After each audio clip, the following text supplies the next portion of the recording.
Ever since I've started my journey of self-development, I've noticed a decrease in my friend group, as well as an increase in the amount of people that I find unagreeable or disagreeable, an increase in the amount of people that disagree with me. And I know I'm not the only one who experiences this. And of course, if you navigate through the social world thinking that you're going to have everybody agree with you and you're not going to face people who don't agree with what you have to say, then you're going to experience nothing but letdowns.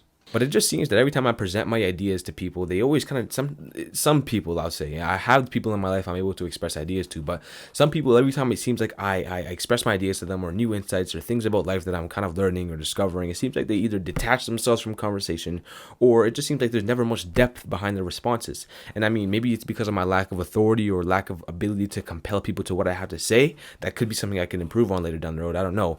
But then I don't know. And then on top of that, you may just say, okay, Gdak, we'll just get different people. But dude, there's just times in your life where you're just outnumbered, and you have nothing. You're outnumbered by the people that disagree with you, and there's nothing left for you to do except for learn how to live with them. And I think that is an obstacle that God or the universe places in front of us to overcome. Dude, no, you have no choice. You can't escape. Learn how to live with these people, because this is what's going to grow you as a person.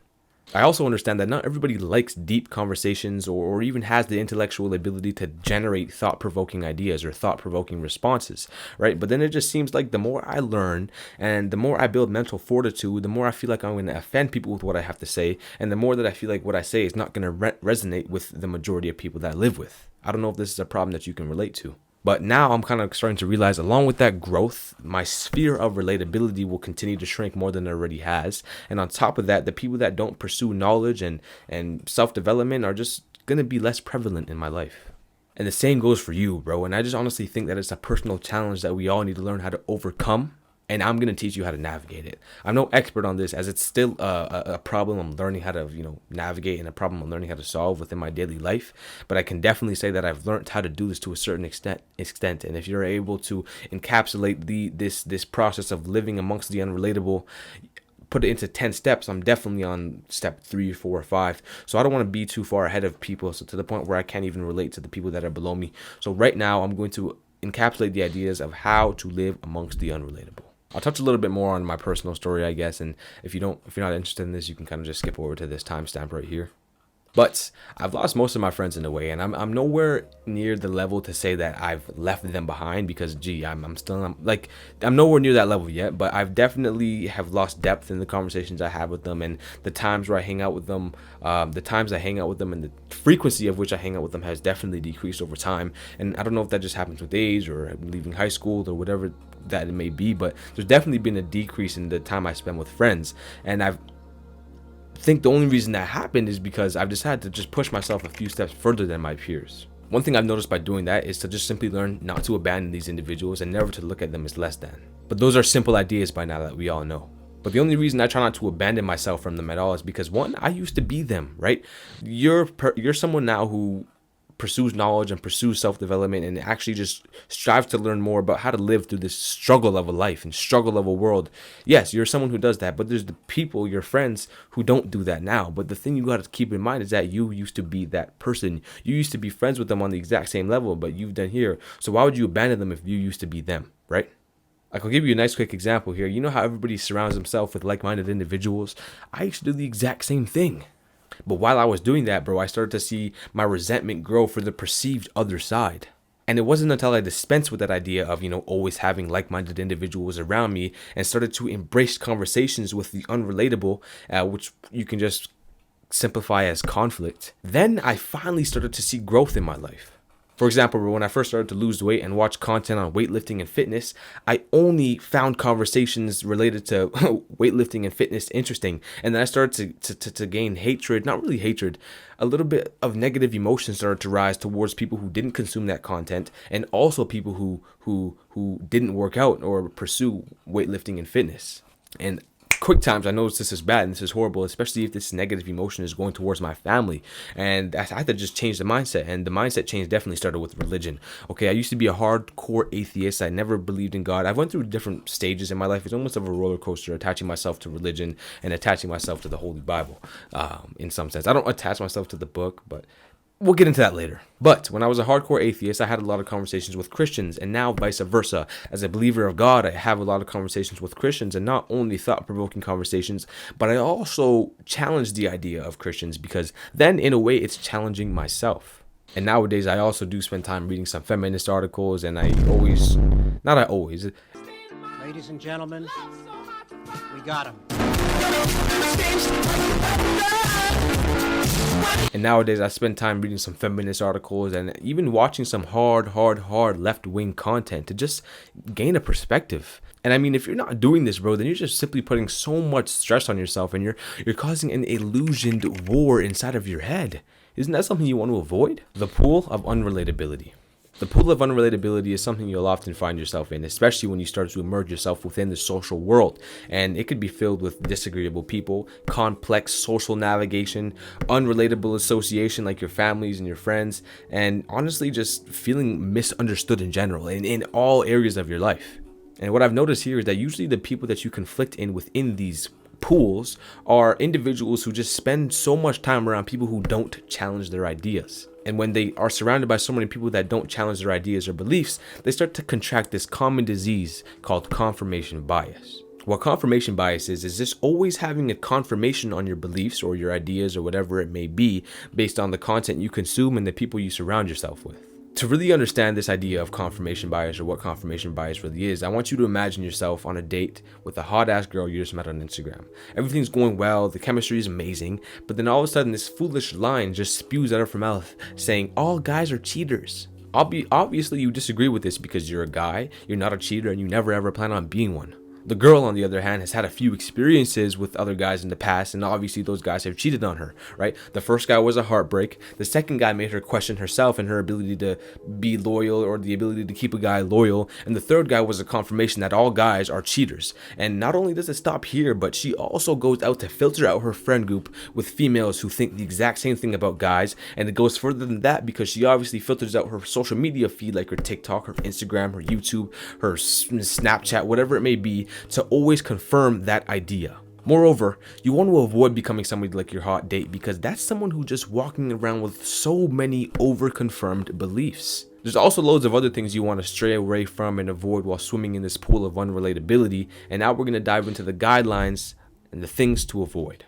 The first thing I want to say, it's kind of a question that I rose to myself, and I'm going to unpack it here to see if it even makes sense. But it's to reduce your philosophical muses. What if, me and you are basically the same? I would say you watch my content, you kind of relate to me on that level, right? So obviously we tend to, think deeper about things and attach ourselves philosophically to every single thing that we experience in this world. And what if we just have to understand that not everything is so deep and not everything is so philosophical?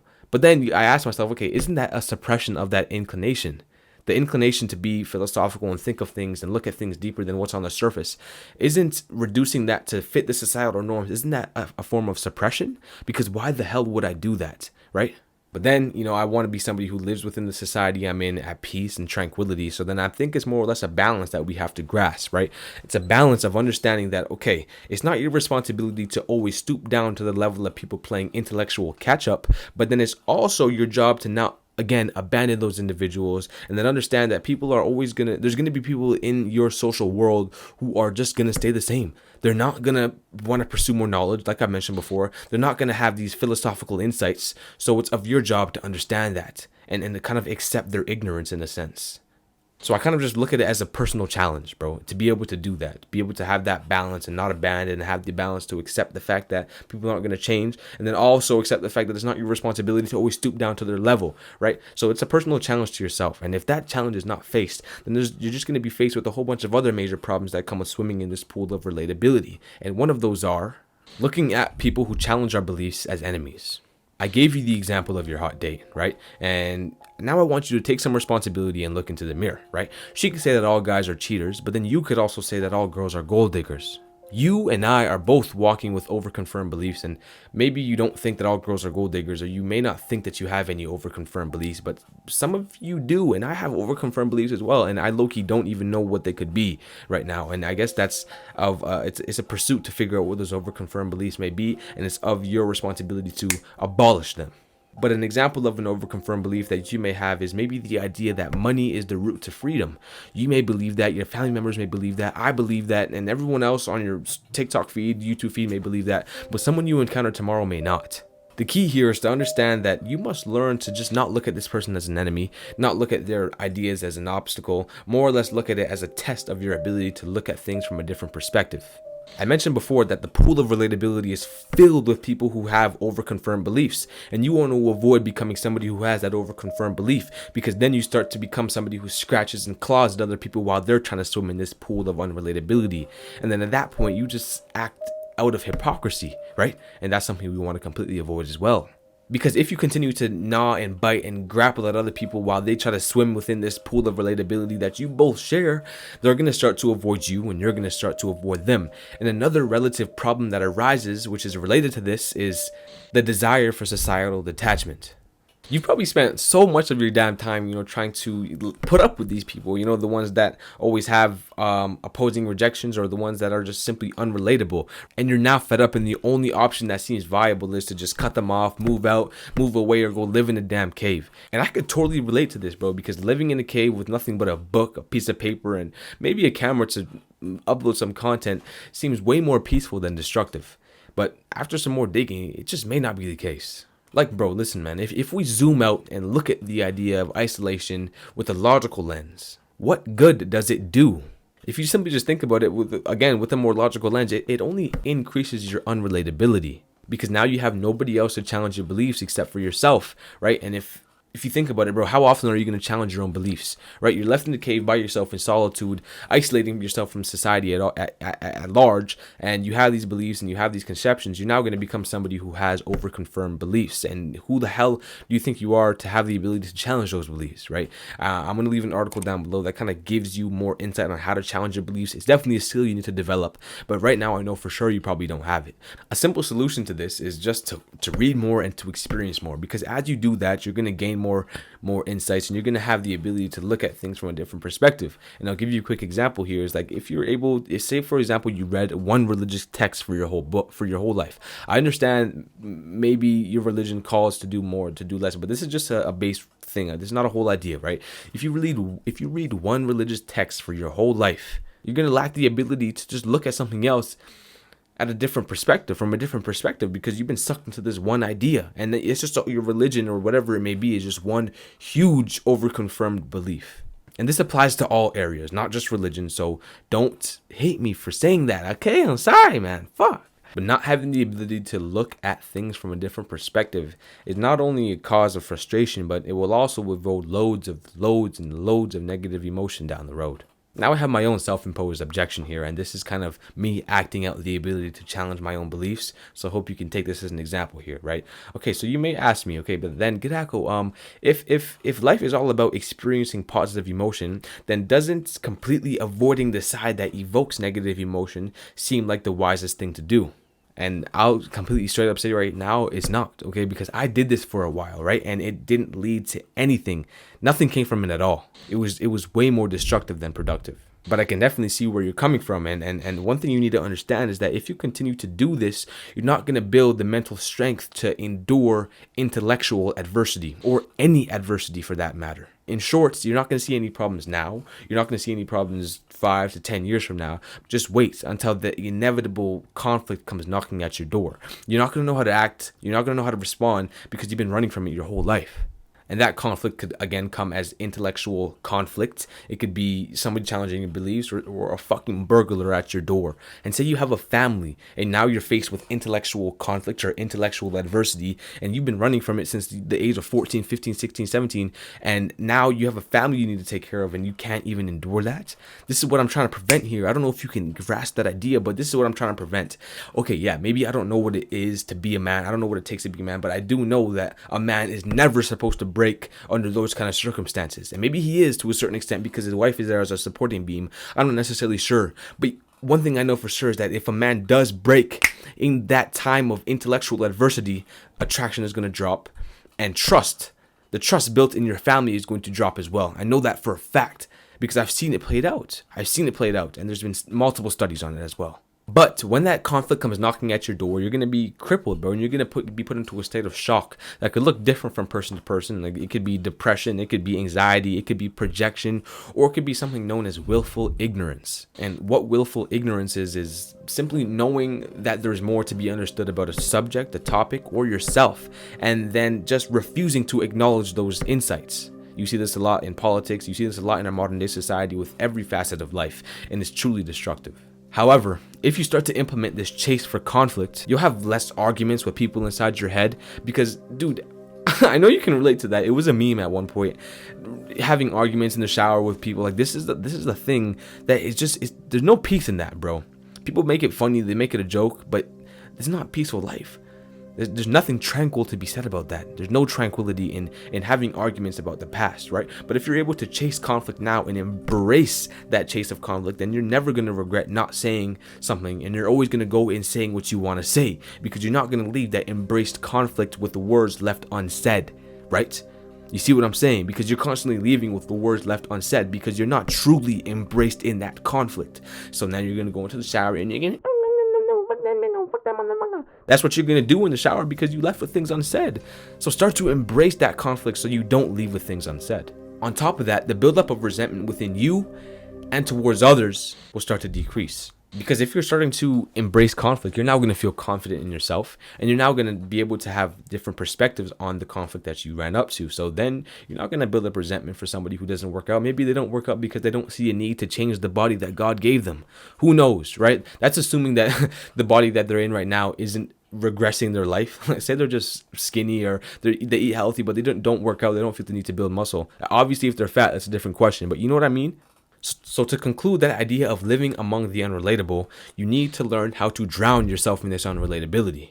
The framework of drowning yourself in unrelatability is a framework I came up to help myself personally navigate through this pool, I like to call. And it has a few tokens for you to take on during your navigation as well. The first thing is to find things you relate on. And okay, yes, this is basic. This is somewhat basic, right? But I feel like what we need to uncover here is that, yes, you need to find things that you relate to with certain people. But once you find that sweet spot of relatability, you need to stick to it to some sense, right? It depends on the dynamics of the relationship or how you know this person. If it's a coworker, a school member, a school friend, or whatever. If it's a deeper relationship, then maybe you have to go deeper, right? But say surface level relationship, for example, find things you relate on, right? Find things you relate on and stick to that. Okay, but again, if you do stick to that one point of relatability, then the relationship is going to lack depth. Okay, sorry, I'm going too deep right now. But you need to find things you relate to and stick to it, because if you don't stick to that, then you risk the contraction of confirmation bias. Because if you find too many things you relate on, now one of those things you relate on could be that black people are slaves. Say you relate on that, and now you're going to low-key just go out and seek people who relate that black people are slaves, and then all of a sudden you have an overconfirmed belief that black people are meant to be slaves, and in all reality we're all slaves. But that's a topic for a different day. The second thing you need to do is treat it as cause for growth. Dude, simply put, bro, you need to take responsibility and look at all conflict as a test of your character, right? This is a simple concept. It's not a new concept, but for some reason it just seems like a lot of people can't grasp this at this point, right? It's a simple concept, but maybe it needs more meaning, and maybe I'll dedicate some time to figuring out how to make that have more meaning so you can walk with that for the rest of your life, right? But you need to understand this, right? If everything's a test of your character, once that test is passed or failed, it's either a lesson or a stepping stone. That's the best way I can simplify it right now.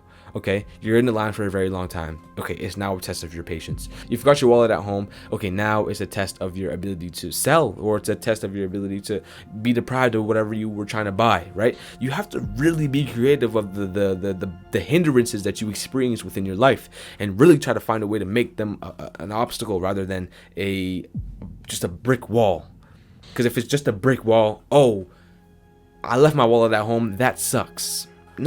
It has to be, I left my wallet at home. Okay, now let's figure out how to make money on the street.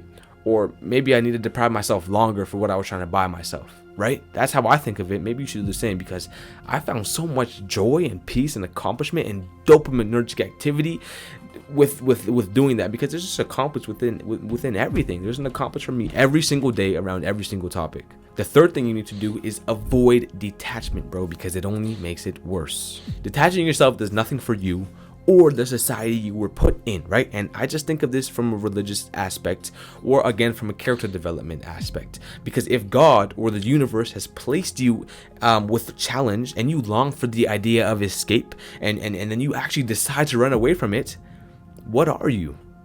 Especially when you have the ability to, I don't know, change somebody's perspective or possibly change somebody's life.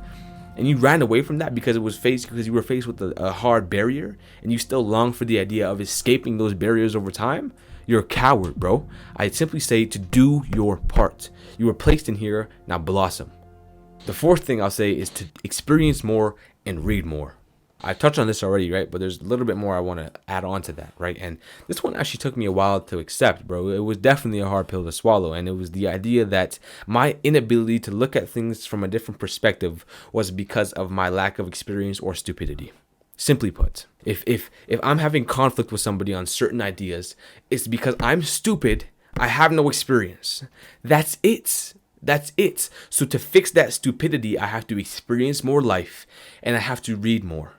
Because I've noticed this a lot, because as I age, right, you can think about it simply, right? Say you had, as a kid, you had conflict with your parents about reading. You had conflict with your parents about going to bed on time. You didn't understand that. You had no life experience, so you couldn't understand their perspective. Simply put, you couldn't understand their perspective. But as you aged and as you read that you need sleep, that you need to do all of these things that you didn't want to do, the connections start to build, and now you can see their perspective. That's crazy how humanity acts that out, right? We'll get into that later. The fifth and final thing you need to do is embrace conflict. And one thing I've realized now is that if you don't embrace conflict, conflict will embrace you. Yes, the world is hard. Yes, people will laugh at you. Yes, people will downplay your efforts. Yes, people will ignore your ideas and laugh at your endeavors. But who said they're supposed to accept you? I've simply come to the conclusion to stop expecting the world to mold to my feelings, and stop expecting the world to stoop down to my level of understanding. If you don't understand something, or you feel like you're facing a lot of issues with your feelings or being accepted, then you need to figure out what you're doing wrong. It's all about individual sovereignty. And I love Jordan Peterson for preaching this, bro. It all comes down to the individual. Because once the individual learns how to act within himself, he then places himself within society in a productive manner. And then people will reflect that as an example of what to do, because they're seeing a positive outcome of the way of acting. Therefore, society starts to become less chaotic. In conclusion, if you want to live in this world with more peace, it's time to accept the fact that you need to swim in this pool. And if you continue to live outside of this pool, you're going to be suffocated by all your over-confirmed beliefs and just arrogance, bro. Trust me, man. I've tried. I tried to detach myself mentally. I've tried to detach myself physically, and it doesn't work, because we're meant to swim in this pool of unrelatability, and this pool of conflict, and this pool of never-ending negative emotion. We're supposed to swim in it, all right? And I can't imagine where I'd be in my life right now if I continue to just sit on the edge. If I did that up to this day from when I started, I would not be in a good place. So right now I'm telling you, bro, if you're hesitating to jump in that pool, jump in it. And if you're sitting on the edge of that pool because you hate what's going on, what makes you think you're any better? Because you used to be in that pool. You used to be a person who causes chaos in that pool. So what makes you think you're any better? Humble yourself and jump the fuck in. Love you. Start off tomorrow strong, G. Peace.